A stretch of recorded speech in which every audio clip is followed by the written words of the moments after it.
A new era in Malaysian football has arrived.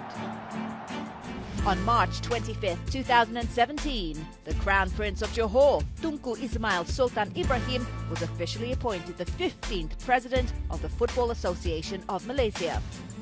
The charismatic 32-year-old, better known as TMJ, took over the reins with a clear vision in mind and is now a man on a mission to make it a reality.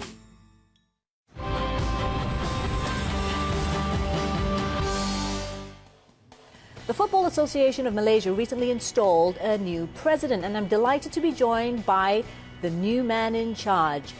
His Royal Highness Tunku Mahkota Johor. Thank you very much for joining us here on Fox Sports Asia. Firstly, congratulations on your new appointment. Thank you. Could you please share with us your vision of the beautiful game here in Malaysia?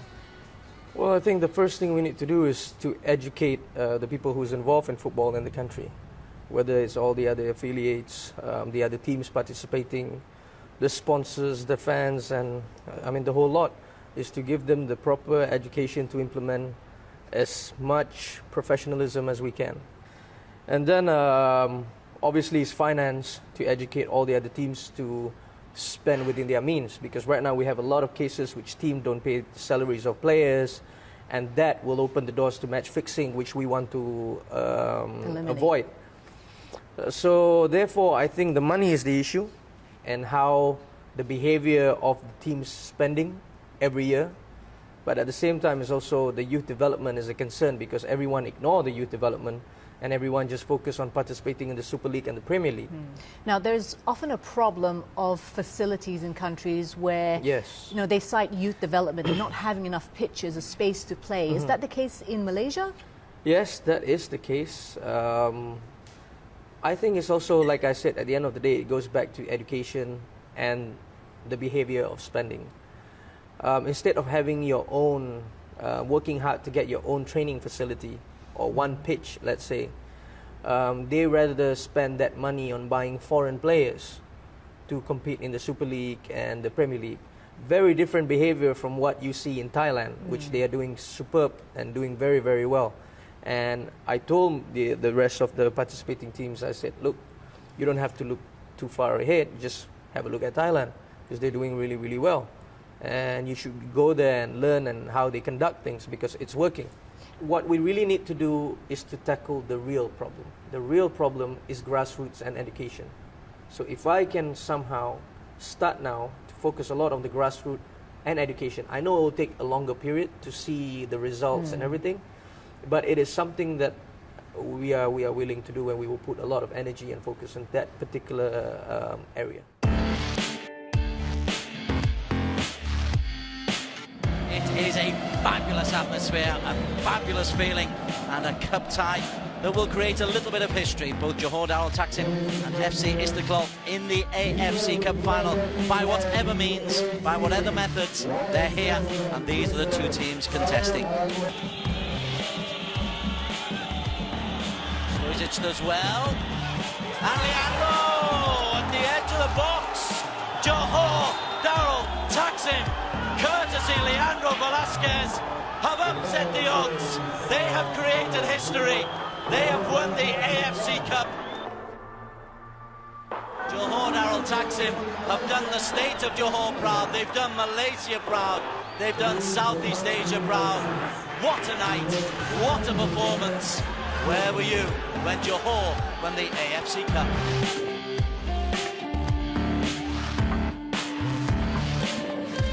Without doubt, TMJ has played a pivotal role in JDT's rise to recognition in the region. Aside from their AFC Cup title in 2015, the club has won the Malaysia Super League 3 times since he took over in 2012.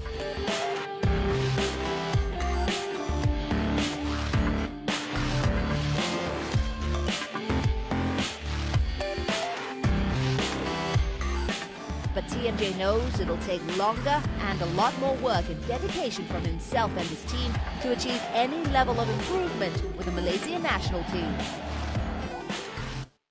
We've seen what you've done with your club, JDT. You've initiated some bold changes with the club, and therefore it's brought a lot of success. Do you think we will see the same kind of bold thinking within the FAM? Bold thinking, yes. Results, I don't know. I like to work very, very fast. I like to execute plans very, very fast. Like, for example, if we have a plan or a vision, I like to implement them as soon as possible and see whether it works. And if something doesn't work, we need to have a quick action plan on what's plan B. You have to understand the success in JDT will never ever happen in the national level because it's different. It's a club. It's run differently. In JDT, I'm like a dictator. I have all my people. If they don't work well, I replace them, and I have a new team. But in FAM, because of the constitution of FAM, I have to work with people that I'm not very familiar with. Also, with some of them, I can assure you that not all of them are interested in football. Some of them are there for the wrong reason. They like having the position. I'm very blunt, I'm very honest. So it's not going to happen the same way how the success in JDT. But obviously the idea is progressing. We have to progress. Whether it is the performance of the referees, whether it is the behavior and the performance of the clubs, and the level and the competitiveness of the competition, everything have to fall into the right place. And also instilling the sense of professionalism which you help to instill in JDT. That is something you can bring into the FAM. Yeah, true.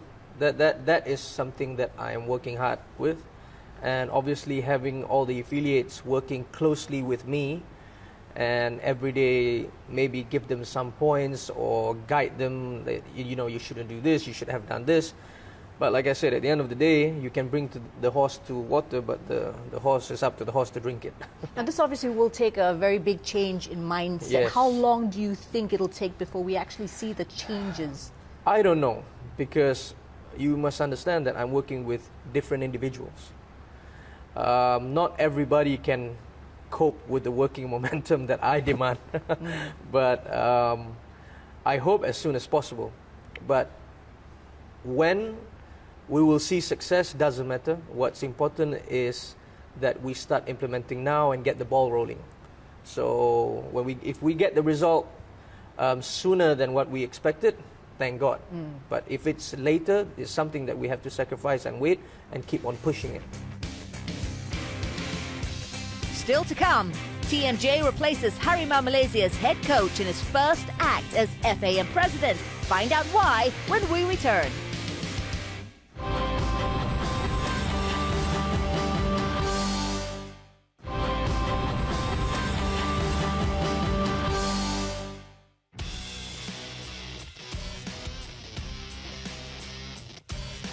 Into a play by Sos. Now then, chance for Chan Botanica. Race is clear, but the flag is up. Referee has played an advantage. Well, it's been put in by Chan Botanica, and the referee has awarded the goal. Shazwan, the target. Shazwan sign on. Shazwan! Fine equaliser by Malaysia. Botanica through again. Still Chan Botanica. Botanica! What a strike! And Cambodia have the lead. Hazwan Bakri. 2-0. Amri Yahya. Wonderful assist from Hazwan. Tap in for Amri. Game on. Safi. Amri Yahya. Chance on goal for Amri! Malaysia are back from 2-1 down to 3-2 up.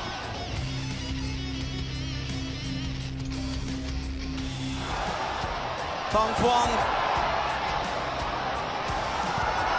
Oh, and it's been passed into the net. So Vietnam have won a tight encounter with an 80th minute goal.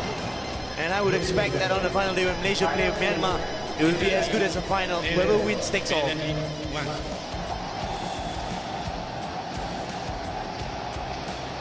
David Tan. David Tan! Here is the moment to break Malaysian hearts and send Myanmar into raptures. Myanmar are through. For Malaysia, they come third in a group involving Vietnam, Myanmar and Cambodia. You can see the pain etched on the faces of those Malaysia players. Harimau Malaysia has lost its bite in recent times. They failed to progress out of the group stage last year in the AFF Suzuki Cup. The last time that happened was back in 2008. But Tunku Ismail Sultan Ibrahim has turned to a familiar face in the hopes of igniting a resurgence, and in the process has managed to lure key figures out of international retirement as well. One of the first things you did when you assumed the role of FAM presidency was to get Mario Gomez back. He is now the national coach of the Malaysian team. What kind of qualities are you hoping he will bring to the squad and to the coaches here in Malaysia as well? Well, first of all, is the discipline that I know that he will implement, because Mario is always about the discipline, and he's an experienced coach. But I will have a short, a short plan and also a long-term plan as well. Well, I see a long-term plan. Obviously, we need a very good technical director in the organization that overlook at all training methods and also playing philosophy. And therefore, I think Mario can do the job now, but obviously he have to also adapt to the national team and how things are done, because it's not like how it's done in JDT. It's completely different players from other states, from other teams. But I believe that he can deliver success, but we don't know when.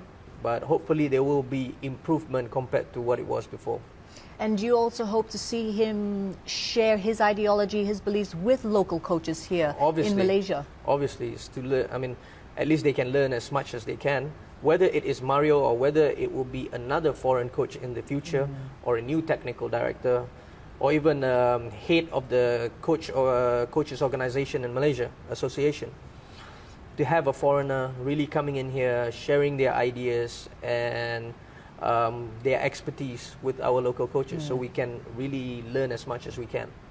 Okay, you brought Mario Gomez back into the fold. What about JDT players like Safiq Rahim, Kunalan, Aidil Zafwan, Amirul Haidi Zainal? Do you think they'll be coming out of retirement? I believe they made the decision to come back and they want to play for the national team because they're familiar with the organization. A lot of fans, you have different mix of reaction with the fans. Some fans say, oh, they are traitors, they shouldn't come back once you quit the national team, and that's it. Some fans say, oh, it's good because we really need them. For people who really understand football, we need those players. Coaches like Mario Gomez say they are national assets. So you have very few players that when they play inside the domestic competition, they do well. But then when they play for the national level or when they play abroad like the AFC tournament, then they disappear. So you need players with character. And these four players have character and fighting spirit. And I believe they are a national asset and they are very, very important to have in the national team. Before, they made that decision because I think they were frustrated, and I understand their feeling and I support them all the way. Because at the end of the day, they are the one who have to take care of their career. They are footballers. When they come back injured or something like that, because of training haven't been conducted that well, I mean, it's affecting their career. So I understand why they made that decision before, because of how things are run in the national team at that time, the organization. And then now they have faith in this new organization, the new team which is in the national teams. And they decided to come back, and obviously I welcome them with open arms. Key figures aside, TMJ also highlighted the importance of innovation in football. The 32-year-old believes Malaysia needs to step out of its shell and find its identity in order to have any chance of regaining its status as a force to be reckoned with, not just in Asia, but worldwide. With JDT, you've also helped to form partnerships with top clubs in Europe. What kind of expertise have these clubs been able to bring to JDT, and will you be able to help to translate that onto the national level? Obviously, because at the end of the day, you need foreign expertise. The problem about football is people always say it's about people who run it all very experienced. Well, experience is good, but what's more important in football is innovation. It's how the innovative structure starts and how you're moving forward in terms of that. So I believe that if we have a lot of foreign expertise coming in, teaching us what to do, and hopefully that one day we can conduct all these things ourselves. And at the end of the day, the one that is going to gain from this are our local people, the Malaysians. So that's the idea that I did in JDT, and obviously I will introduce the same thing in the national level. Is there anything you can pinpoint in terms of innovation which really impressed you from what you've seen European clubs do? Well, obviously the philosophy of playing, fitness, even technology, equipment, training technology, equipment, all those things. I mean, everything. Like we don't even have an identity. Every team needs to have an identity, a playing philosophy, that you start with your 8-year-old all the way up to the senior teams. And how to conduct that training. Like the training here, if you see the foreigners that come here when they start doing their training, is more, you have more intensity in the training, which here is a bit not quite. Could it be because of the heat where we are in Southeast Asia? Not really. You can train at night. You can train at night. Some train during the day, but I think why we look at training very seriously is because preparation is the key to success, and how you prepare outside the pitch or during training, or how you prepare in terms of what you eat and how you train and going to the gym and things like that. In fact, putting a lot of focus in terms of the philosophy style of playing, those are all the key elements to success before the real match or the battle and the tournaments that you'll be participating in. And therefore, I hope we will have the same intensity and level of training in the national teams, because the main target here is trying to improve the national team, and then obviously, hopefully, that all the other clubs will follow what we did here in JDT. Just to give it some comparison, what is the philosophy now within the national team and within the FAM? There is none. Okay. There's no identity. You can see that every coach, Malaysian coach, really need to have exposure. What we do in Johor is we send this young coach abroad to get exposure, going to Valencia, or whether it's Borussia Dortmund, even going to Hokkaido, Sapporo. At least they get a lot of exposure, they learn, and then they bring back all these things, useful things to contribute to the club. Which I see a lot of Malaysian coaches are very comfortable with the style of playing before, what they learned before, yes, instead of trying to learn something new. They're scared of something new. I see that Malaysia have to be very brave when it comes to changes. You have to learn how to accept changes and the risk that you take. The problem here, I see that no one wants to take the risk, whether it is the fans, the football governing body, or even the affiliates. Everyone's so scared of changes. Look, it's not a bad thing. You want to do good things, but you have to be willing to take that chance. Still to come, TMJ shares his World Cup dreams. Will it be anytime soon? Find out when we return.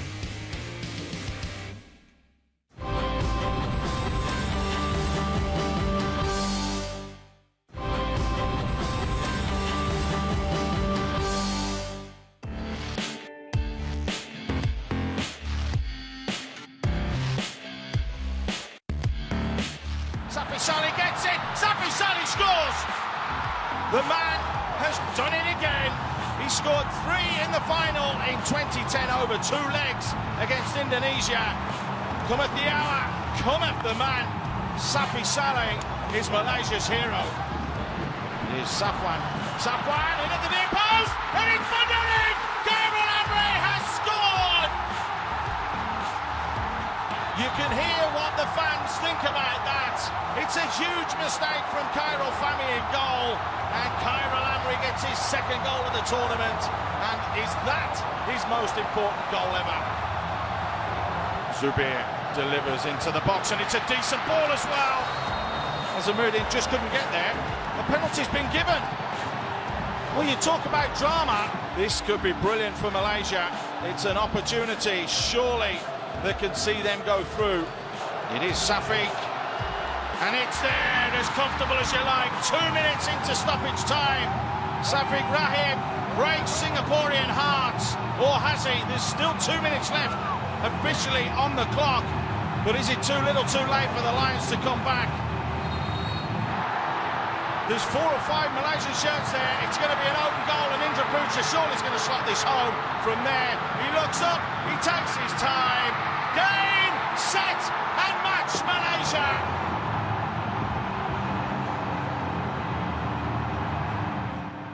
Victories like these against arch rivals, especially on the biggest footballing stage, are what football fans all over the world yearn for.